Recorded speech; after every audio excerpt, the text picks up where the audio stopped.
Welcome back to another 2024 presidential election prediction. This one's a funny one. Gavin Newsom, my favorite, worst politician in American history, is now theoretically going to be the nominee in this scenario. So basically, we do have a map here that's a little bit conclusive insofar as the majority of the states go, but we do have some variance in the ones that matter, obviously. So, as you guys can really tell here, obviously, when it comes down to it, the map varies between maybe about a dozen states, and no matter who the candidate is, whether it's the corpse of Joe Biden, Kamala Harris, or Newsom, we really do have a very vague idea of how the election's going to go down to. What you're watching this video for is the particulars as to the actual concurrent events. And so when it comes down to it, we do have a ticket theoretically of Donald Trump by himself. He has not announced a VP yet. Not that it would really even matter in this case. Versus Gavin Newsom, the governor of California, and Andy Beshear, who's the son of the former governor of, I think, Kentucky. Anyway, so he won a pretty big election, I think in 2021 over Matt Bevin. And this is important, obviously, because Gavin Newsom has been derided as the governor of, some would say, the worst big state in the country. I actually agree with that notion. California is really like a beautiful girl with a ton of tattoos on it, okay? So it's kind of a flex to say, well, I'm the California governor, but it's also to say like, okay, well, the thing's really fallen off, yeah? So it's like you're the Madonna, where, of course, decades ago you were beautiful, but now it's like, Jesus Christ, even Drake's like, don't kiss me. And so anyway, we do have Gavin Newsom as the candidate here. So guys, addressing the VP candidate, I don't think it would make a material difference in this election, realistically speaking, at the margins. But I will say, just to add a little bit of nuance, because we are nerds here. It's a safe space for y'all.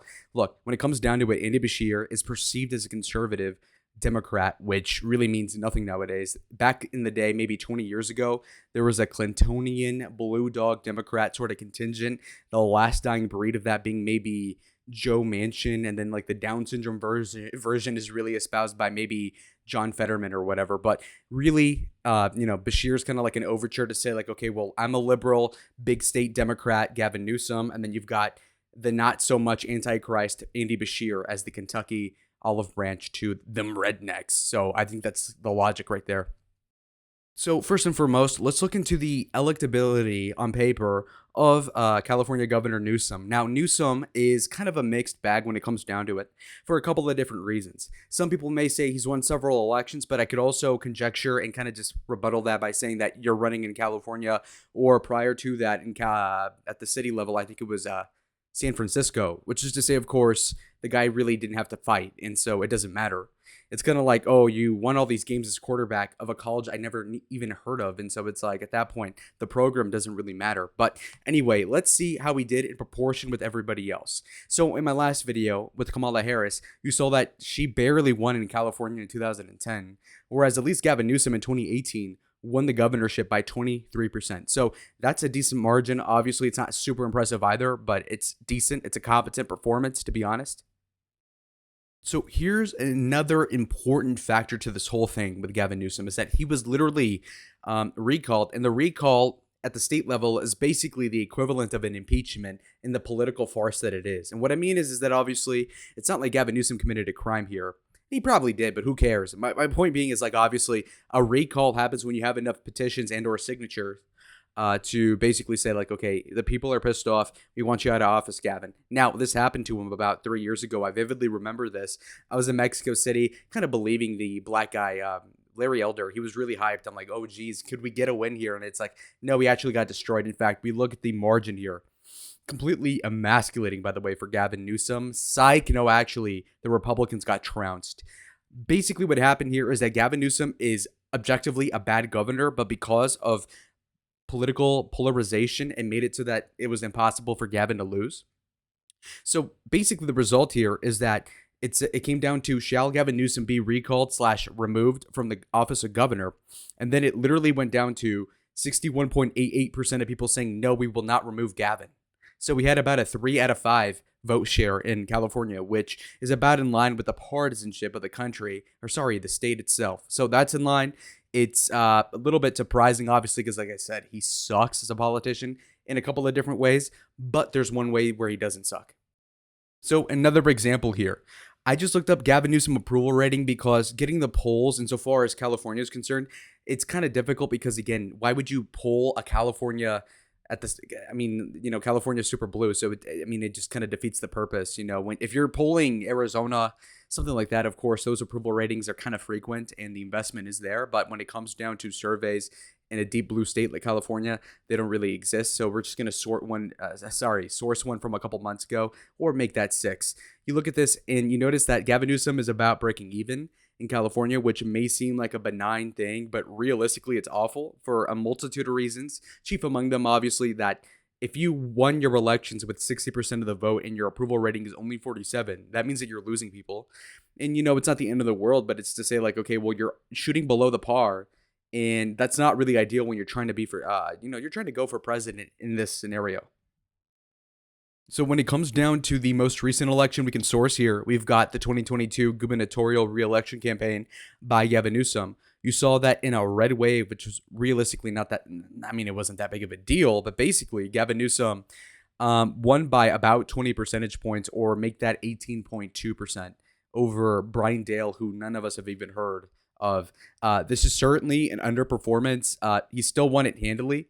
That being said, I will say that, it is what it is. He underperformed expectations. It was a low turnout midterm election, like I've just enunciated. You can see it here. Turnout was down 12.5% from the previous election.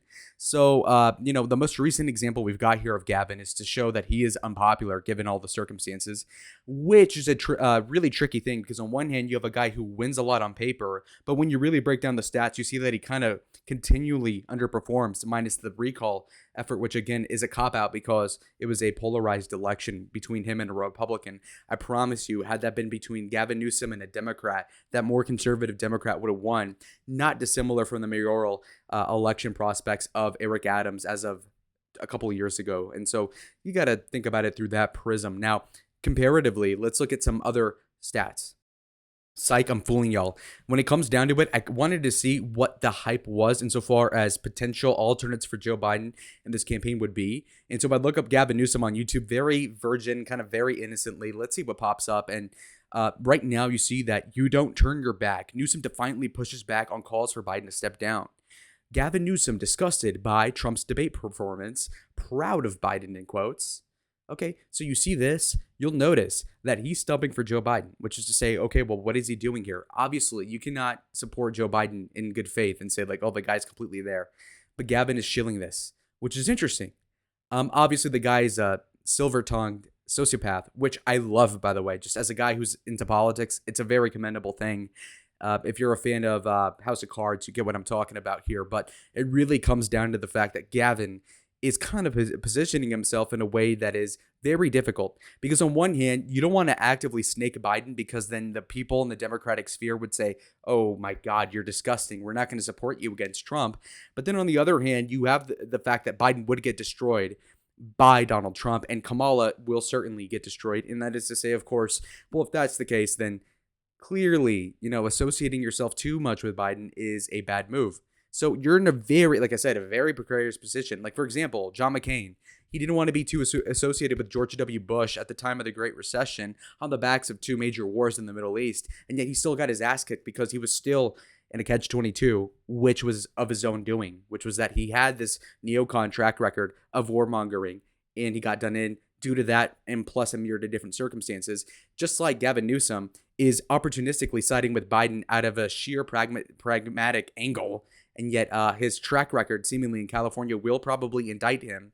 Not like the prosecutor in Kamala Harris would even try him in any case. But the point being is that clearly Gavin Newsom has this track record, which is disgusting to the middle class. And I think that it would really prove true in these swing states, which we'll get to after we look at one of these clips.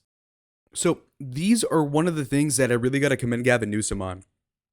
And again, I'm saying this as a conservative. I'm saying it as somebody who objectively hates the guy. I'm just saying that I respect the game. There's something in politics and there's something just in life where you have the rhetorical acumen to be witty, but also to be able to spin something in a way that, any good defense attorney would be able to do. Alan Dershowitz was the master of this. You want to look at Al Pacino's protagonist role in The Devil's Advocate. He was really the protagonist when you look at it. Satan himself literally spinning everything to kind of like manipulate and gaslight. And it's brilliant. in a way that's so dark. And Gavin Newsom has this down to a T. Now, watch his cope on the back immediately after the debate where Joe Biden literally kills his own political career for all intents and purposes against Donald Trump last week, okay? Look at the cope here. It's immaculate, like I said. Let's go. That was just daylight and darkness. I'm a little old-fashioned. I care about substance. I care about policy. I care about facts. Okay, you see how we spun it. It wasn't Joe Biden is senile, he's old, he literally cannot play anymore. He's a 60-year-old quarterback, metaphorically. It's to say, like, well, actually care about facts and substance and call me old-fashioned. Now, this works on some stupid people, this sort of rhetoric. Now, you and I both know, like the video if you agree, but that obviously Gavin Newsom saying he's old-fashioned is ridiculous. It's like saying I'm white. It's just like it doesn't make sense. You're the liberal governor of California. You're not old-fashioned by any means. He may be a 6'3" white guy that's handsome, but the truth is that he's not old-fashioned. Okay? So he might look like a character out of Mad Men, but it's not really true. I care about people being accountable to their lies. What I saw tonight was Donald Trump weakness masquerading as strength. A guy was in. So you see the gaslighting. Donald Trump, weakness masquerading as strength. Literal cope here. It's brilliant. Capable, as the senator said, answering any question directly, obfuscating, pointing fingers, and more important than anything else, disgusted by the fact that I heard ex-president of the United States talk down the American economy, talk down. You see how we had this little facial intonation that was like disgusted. See, he was pleased with himself because, again, he's making this up on the spot, which is what is impressive here. Know this for a fact, by the way. Gavin Newsom is known for having an affair with his best friend's wife, basically while he was married himself, okay? That's what I vaguely remember from years ago. So think about that. Think of the character of a guy who would have an affair while he's married with his best friend's wife. It's crazy. United States of America to the degree he did tonight. Sir, what about the president? As it relates to the president on the substance, on the compare and contrast and economic record, where just in the last 3.5 years, that 15.6 million jobs represents 8 times more jobs in the last 3 Republican presidents combined. 3% GDP growth, envy of the world, where we're seeing. Look at that. The confidence, the absolute confidence. Again, this is not, is it glazing? It's just to say, like, he literally just uttered the term 300% GDP growth as if we don't have the most limp-wristed economy you could ever fathom. Not like we're even in a recession. It's just to say, like, things suck right now overall. It's a malaise. Jimmy Carter-like, really. Dalisto Jimmy Carter. That's what we're going under and going through. And he's just confidently just capping his ass off. It's low-key kind of impressive.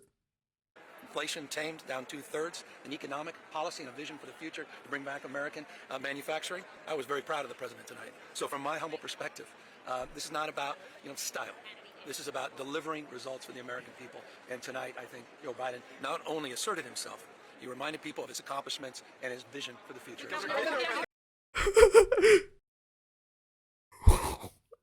That's so impressive. He's so full of shit. It's like I don't know what to say, man. That's like actually really fucking. No, mind you, I have these sociopathic tendencies, so I find it kind of funny when he says that sort of thing. But when it comes down to it, the comment section on Forbes, which again is not a conservative publication by any standard, these are not too favorable. As you can see here, Newsom destroyed San Francisco as mayor and now California as governor. The guy's delusional. Newsom is a clown. Look at California. Gavin is a dope. I'm disgusted by Gavin. This guy's crooked AF.